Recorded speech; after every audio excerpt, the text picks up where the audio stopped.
Mirë se vini në kanalin ton, mos harroni të bëni subscribe dhe të klikoni si përzieles për të marrë njoftimet më të reja. Faleminderit! Personat që konsumojnë lule shtrydhe çdo ditë duhet urgjent ta dëgjojnë këtë lajm. Kjo është periudha e lule shtrydheve. Me siguri keni dëgjuar shumë herë se sa të dobishme janë lule shtrydhet për imunitetin, pasi përmbajnë një numër të madh vitaminash. Por shumë njerëz nuk janë të sigurt se sa lejohet të konsumohet në baza ditore. Ato përmbajnë 60 gram vitaminë C dhe substancën bioaktive polifenole, të cilat janë antioksidues tepër të fuqishëm.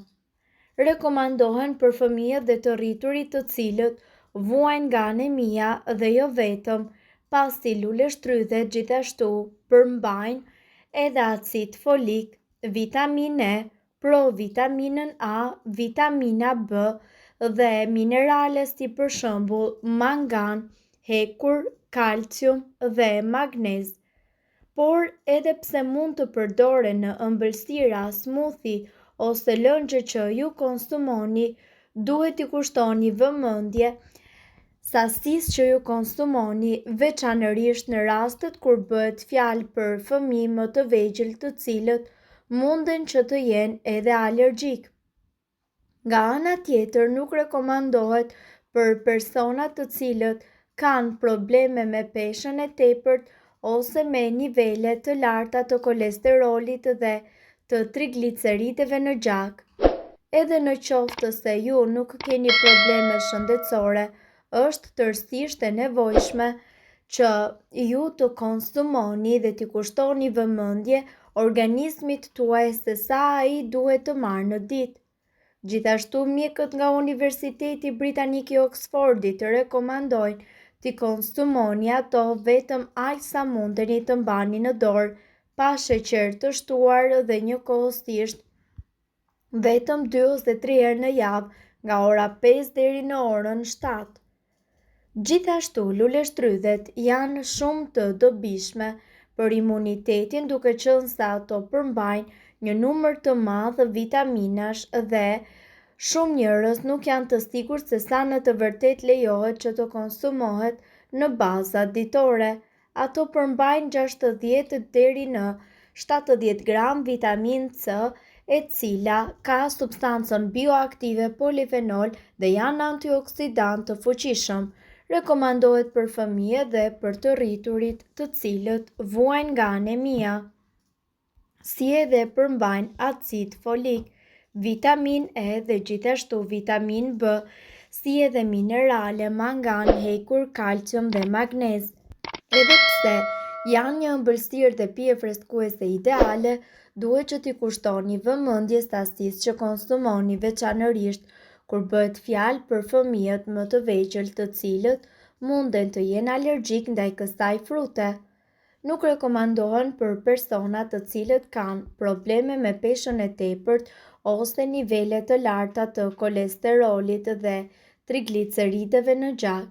Edhe nëse nuk keni probleme shëndetësore, është e nevojshme që ju t'i kushtoni vëmendje se sa dredhësa ju do të konsumoni në ditë. Gjithashtu, këtu ne do t'ju tregoj mënyrën e duhur se si t'i lani lule shtrydhet. Lule shtrydhet janë një frut i mrekullueshëm, pavarësisht nëse jeni duke kërkuar për një sallatë të lehtë frutash ose për ëmbëlsirë, por përpara se ju të merrni për t'i konsumuar, është shumë e rëndësishme që t'i pastroni ato shumë mirë. Lule shtrydhet nga ana tjetër kryesojnë në listën e frutave të ndotura dhe po ashtu ato janë publikuar nga grupi i punës për mjedisin çdo vit.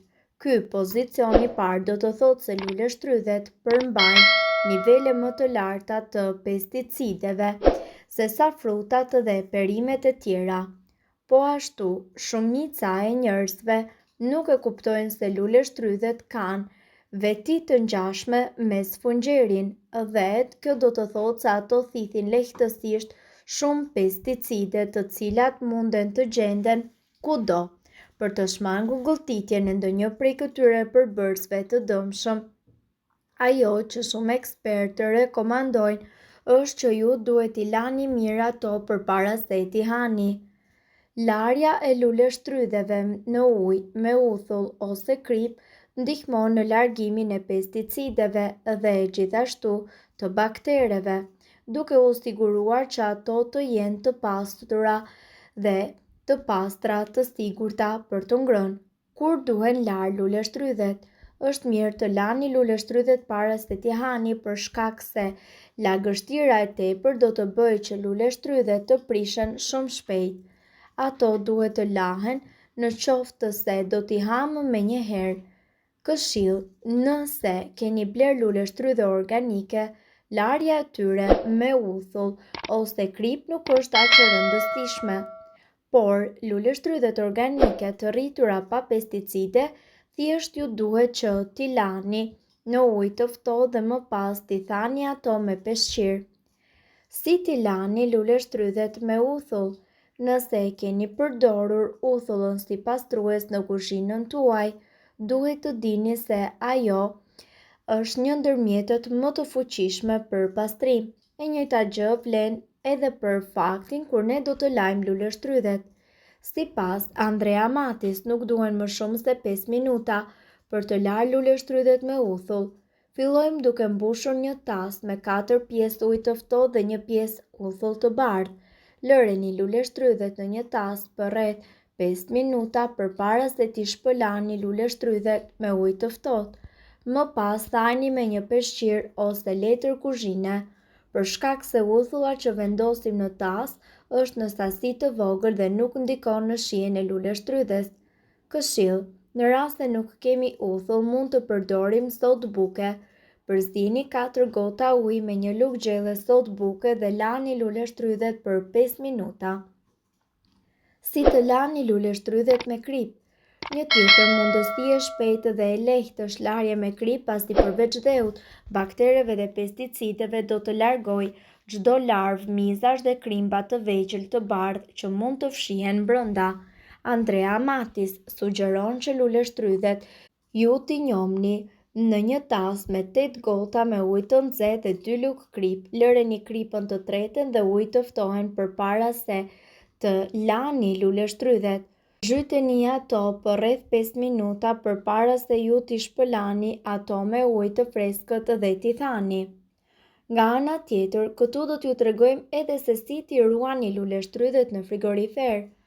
Luleshtrydhet ruhen më mirë në frigorifer dhe munden që të zgjasin disa ditë kur ato menaxhohen siç duhen. Përpara se ju t'i ruani ato, duhet të ndiqni këto këshilla themelore. Mos t'i lani luleshtrydhet para se t'i ruani. Larja e tyre para se t'i hani mundet që të shkaktojë myk nga lagështira.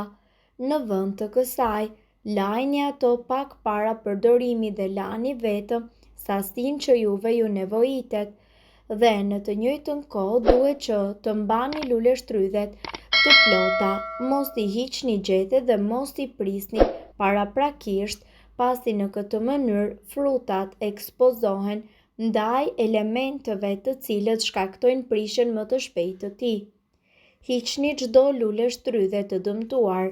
Para se t'i vendosni në frigorifer, është më mirë për ju që të renditni luleshtrydhet duke e filluar që nga ato të cilat mund të jenë prishur, dhe njëkohësisht duhet të dini se një luleshtrydhe e keqe do të bëjë që edhe pjesa tjetër e luleshtrydheve të fillojnë edhe të prishen. Mirë po, duhet të dini se këto informacione nuk kanë për qëllim të zëvendësojnë ilaçet e përshkruara nga mjeku. Para se të përdorni këto receta të mjekësisë alternative, ne ju sugjerojmë që të këshilloni më parë me mjekun tuaj. Nëse doni të dëgjoni videot tona që ne postojmë çdo ditë, kliko subscribe.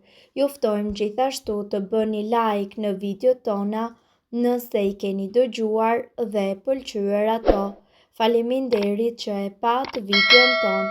Shpërndajeni këtë video në profilin tuaj në mënyrë që të informohen edhe shokët tuaj.